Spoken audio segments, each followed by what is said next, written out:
Secret billionaire episode 3। Hotel Hyatt के बाहर खड़ा अभिमान सोच रहा था कि वह इन सबसे कैसे बच सकता है, लेकिन अभिमान अभिषेक और एंडी की नजरों में आ चुका है। सर, ये पार्सल आपने बुक किया था?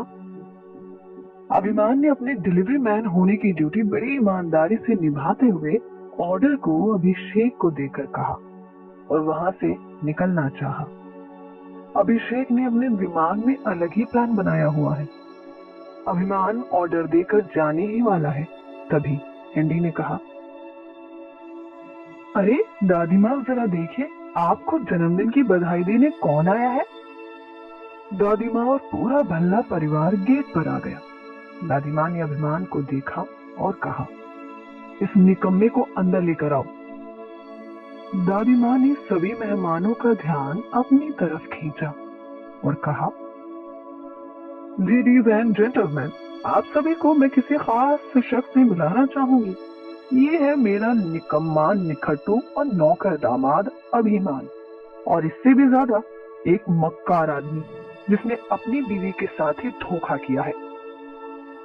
पूरा हॉल अभिमान को घूरने लगा और शैली पर तरस खाने लगा। अभिमान के बारे में लोग खुसर फुसर करने लगे। बेचारी शैली पूरी दिल्ली की सबसे खूबसूरत लड़की है, इसके लिए तो दिल्ली के हाई क्लास घरों के लड़के भी एक ही चुटकी में हाँ कर देते, लेकिन बेचारी इस 2 टके के आदमी के चक्कर में फंस गई। बेचारी, देखो तो जरा, वो तो भल्ला परिवार की नरम दिली है जो इस मामूली से लड़के को खानदान का दामाद बनाया है, लेकिन ये देखो कैसा नमक हराम निकला। हॉल में मौजूद सभी लोग अभिमान के बारे में अलग अलग बातें कर रहे हैं। अभिषेक आगे बढ़ता है और कहने लगा, और एक बात जो आपको मालूम नहीं है, ये जनाब बड़े ही ईमानदार डिलीवरी मैन है। जी हाँ, अभी भी देखिए, इनका हुलिया ऑर्डर लेकर आए हैं। अभिमान ने स्विगी डिलीवरी मैन की कॉस्ट्यूम पहनी है, लेकिन अभिमान को इस बात का कोई अफसोस नहीं है। अभिषेक ने अभिमान को जलील करना चाहा, लेकिन अभिमान अब भी गर्व से सर उठाकर खड़ा है। अभिमान का गुरूर देखकर अभिषेक को बहुत गुस्सा आया और उसने अभिमान से कहा, आज से और अभी से मैं तुम्हें फायर करता हूँ, अपनी ये ड्रेस उतारो। अभिषेक की बातें सुनकर अभिमान हैरान रह गया और चौंक कर कहने लगा, आप कहना क्या चाहते हैं? अभिषेक ने कहा, मैं तुम्हें फायर करता हूँ, तुम्हें अब डिलीवरी करने की कोई जरूरत नहीं है। यकीन नहीं हो रहा है तो अपनी हेड मैनेजर से बात कर लो। अभिषेक ने अपनी बात पूरी ही की थी कि अभिमान को एक कॉल आया। यस सर, अभिमान ने फोन उठाकर कहा। जी सर, सर झुकाकर अभिमान ने कहा। अभिमान को उसके हेड मैनेजर ने कॉल किया है, जिसे अभिषेक ने पहले ही अभिमान को फायर करने के लिए ऑर्डर दे दिया था। अभिमान समझ गया कि अभिषेक ने ही उसे नौकरी से निकलवाया है। अभिमान ने स्विगी के कैप और टेकआउट का बैग भी उतारकर अभिषेक के पैरों पर पटक दिया। अभिमान अपने काम को शिद्दत से करता है और आखिरी दिन को शान से पूरा करना चाहता है, लेकिन अभिषेक ने उसके पूरे प्लान को चौपट कर दिया। अभिषेक अब भी अभिमान की आंखों में शर्म देखना चाहता है, लेकिन अभिमान ने सर उठा रखा है। अभिमान ने गुरूर के साथ अभिषेक से कहा, तुम 4 दिन बाद स्विगी में 5 साल पूरे करने वाले हो ना? अभिषेक हैरान रह गया और गुस्से में पूछा, तुम्हें ये कैसे पता? लेकिन अभिमान ने मुस्कुराते हुए कहा, आई स्वेयर अभिषेक, तुम 5 साल पूरे करने से चूक जाओगे। अभिमान को इतनी अकड़ में देखकर अभिषेक का गुस्सा बढ़ गया। तभी दादी माँ ने अभिमान से पूछा, अभिमान, तुम अच्छे से जानते हो कि भल्ला परिवार में धोखेबाजी की क्या सजा होती है, याद है या भूल गए हो?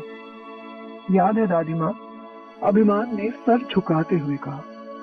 अभिमान की बातें सुनकर दादी माँ को गुस्सा आ गया और कहने लगी, अभिमान को 20 थप्पड़ मारने के लिए कौन आगे आएगा? दादी माँ की बात सुनकर राजीव आगे बढ़ा। एंडी का सूजा हुआ चेहरा उसकी आंखों में अब भी बसा हुआ है। राजीव ने दादी माँ से कहा, माँ, मैं इस 2 कौड़ी के आदमी को जोरदार थप्पड़ मारना चाहता हूँ। राजीव आगे बढ़ा ही था कि शैली के डैड ने उन्हें रोक दिया और कहा, अभिमान को मैं खुद सजा दूंगा। उसने मेरी बेटी का दिल दुखाया है। शैली ने अपने डैड को रोक दिया। शैली अभिमान को थप्पड़ मारने के लिए आगे बढ़ी और कहा, दादी माँ, अभिमान ने मेरा दिल दुखाया है, इसीलिए इसे सजा मैं दूंगी। पूरा भल्ला परिवार अभिमान को थप्पड़ मारने के लिए एक दूसरे को रोकता रहा, लेकिन दादी माँ ने आगे बढ़कर अभिमान पर थप्पड़ों की बरसात कर दी। दादी माँ के थप्पड़ की गूंज पूरे हॉल में फैल गई। पूरा भल्ला परिवार अभिमान को थप्पड़ पड़ता देख खुश हो गई। शैली ने भी अपनी भौहें चढ़ाते हुए एक हल्के से मुस्कान दी। दादी माँ के थप्पड़ से अभिमान का गाल लाल हो गया।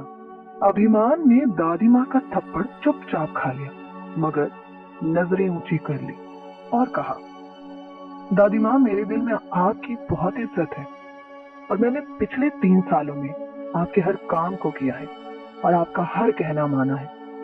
आपके थप्पड़ का मुझे बिल्कुल बुरा नहीं लगा, लेकिन मैं जानना चाहता हूँ, मेरी गलती क्या है?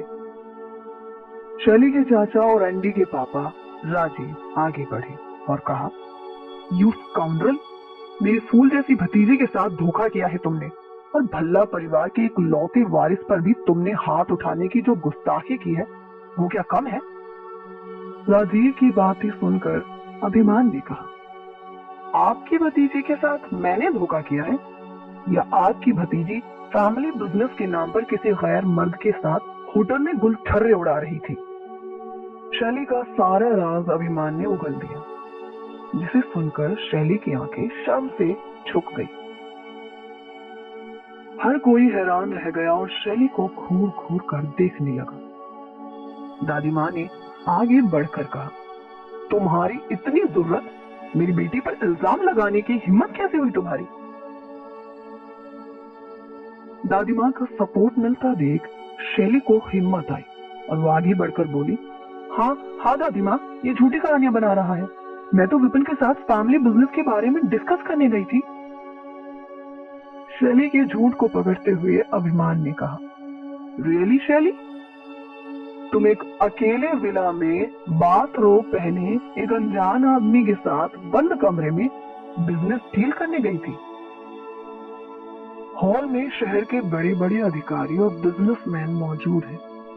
इतने सारे लोगों के सामने अभिमान ने भल्ला परिवार की बेटी पर इतना बड़ा इल्जाम लगाया है, जिसे सुनकर सब बहुत हैरान हुए और कहने लगे, ओह विपिन रायजादा, एक जमाने में विपिन भी तो शैली से शादी करना चाहता था ना? मेहमानों में से किसी एक ने कहा।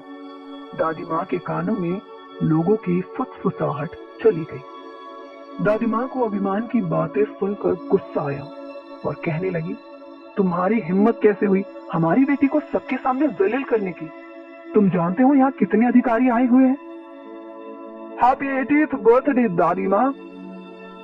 एक कड़क आवाज मेहमानों को चीरते हुए आई। आवाज काफी जानी मानी थी। वह कोई और नहीं बल्कि विपिन है। विपिन को देखकर शैली के होश उड़ गए। हॉल में मौजूद सारे मेहमान विपिन को घूर कर देखने लगे। विपिन समझ ही नहीं पा रहा है कि आखिर हॉल में मौजूद सभी लोग उसे क्यों घूर रहे हैं। सबकी तरफ मुस्कुराते हुए चेहरे के साथ देखते हुए विपिन ने कहा, माना कि मैं बहुत हैंडसम हूँ, लेकिन आज मेरा नहीं दादी माँ का दिन है। इतना कहकर विपिन जोर जोर से हंसने लगा। तभी विपिन की नजरें अभिमान पर पड़ी। अभिमान को देखकर विपिन ने इतराते हुए कहा, ओह मेरी प्यारी दोस्त शैली के डिलीवरी वाले हस्बैंड, आप भी यहाँ मौजूद है। आपसे दोबारा मिलकर अच्छा लगा।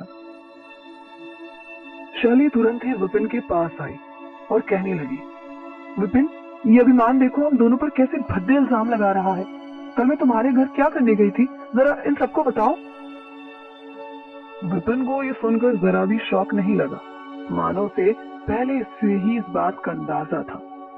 विपिन ने केवल स्माइल के साथ कहा, ओह रियली अभिमान, तो तुमने कोई सबूत दिखाया है क्या दादी माँ को? दादी माँ ने भी आगे बढ़कर कहा, हाँ अभिमान, बताओ, क्या कोई तुम्हारे पास सबूत है शैली और विपिन के रिश्ते को लेकर? अभिमान ने बिना हिचके ऊंची आवाज में कहा, सबूत तो शैली ने भी नहीं दिया दादी माँ। फिर आपने कैसे मान लिया कि मैंने शैली को धोखा दिया है? और अगर कोई सबूत नहीं है तो फिर इस हिसाब से आप मुझे फैमिली लॉ के हिसाब से पनिश नहीं कर सकती।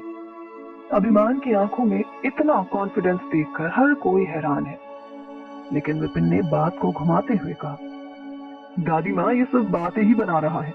कल ये ऑर्डर लेकर आया था और इसकी सर्विस इतनी ज्यादा खराब थी, इसने मेरा ऑर्डर जमीन पर पटक दिया और मेरे साथ बदतमीजी भी की। मैंने इसके बुरे बिहेवियर की वजह से इसे स्विगी पर 1 स्टार रेटिंग भी दी थी। विपिन ने अभिषेक से अभिमान की कल की रेटिंग के बारे में पता करने के बारे में कहा, और जब अभिषेक ने मालूम किया तो पता लगा कि वाकई में अभिमान को उसके खराब बिहेवियर की वजह से 1 स्टार दिया गया था। अभिमान ने बीच में ही बात काटते हुए कहा, अपनी बीवी को एक खाली बंगले में किसी गैर की बाहों में देखकर एक समझदार हस्बैंड को जो करना चाहिए मैंने बस वही किया। और मैं क्या करता? ऑर्डर देकर कहता कि मुझे प्लीज 5 स्टार रेटिंग दे दीजिए। अभिमान की बातों में इतना गुरूर देखकर हर कोई हैरान है। तभी दादी माँ ने कहा, चलो मान लिया कि तुमने शैली को धोखा नहीं दिया है, लेकिन मेरे ग्रैंडसन एंडी को मारने की हिम्मत कैसे हुई तुम्हारी? तुम जानते हो यहाँ दिल्ली का हर बड़ा अधिकारी आया है। मैं चाहूँ तो तुम्हें मेरे पोते को मारने के जुर्म में अंदर करवा सकती हूँ। दादी माँ की धमकी से अभिमान बिल्कुल भी नहीं डरा और निडरता से अपने बचाव में कहने लगा, दादी माँ, आपके इसी बेटे ने मुझे मेरे काम के वक्त बिना किसी वजह से मारने की कोशिश की थी। चाकू भी उसी के हाथ में था। मैंने तो बस खुद को बचाने के लिए उस पर हमला किया। जाइए खुद देख लीजिए, अभी भी उसी जगह का सीसीटीवी काम कर रहा है और उसकी फुटेज भी किसी ने डिलीट नहीं की। अभिमान ने सबके होश उड़ा दिए। दादी माँ ने गुस्से से कहा, शैली को तलाक दो और दफा हो जाओ यहाँ से। दादी माँ के इतना कहने पर हॉल में मौजूद सभी लोग खुश होने लगे। शैली को अभिमान से छुटकारा पाने के लिए बधाइयां देने लगी। शैली भी काफी खुश नजर आ रही है। अभिषेक और विपिन के चेहरे भी ऐसे मुस्कुराने लगे मानो अब उनका रास्ता ही साफ हो गया हो। लोगों को इतना खुश होता देख अभिमान से रहा ना गया और वो कहने लगा, शैली, मुझसे छुटकारा पाकर बहुत खुश हो ना? लेकिन आई बेट मेरी असलियत जानकर तुम बहुत पछताओगी। यहाँ इस हॉल में मौजूद सभी लोग जो आज खुश हैं वो जल्दी ही जानेंगे उन्होंने कितनी बड़ी गलती कर दी। कौन सा राज है जो सिर्फ अभिमान जानता है? आखिर कौन है अभिमान? आगे की कहानी जानने के लिए आपको सिर्फ हमारे चैनल को सब्सक्राइब करना है।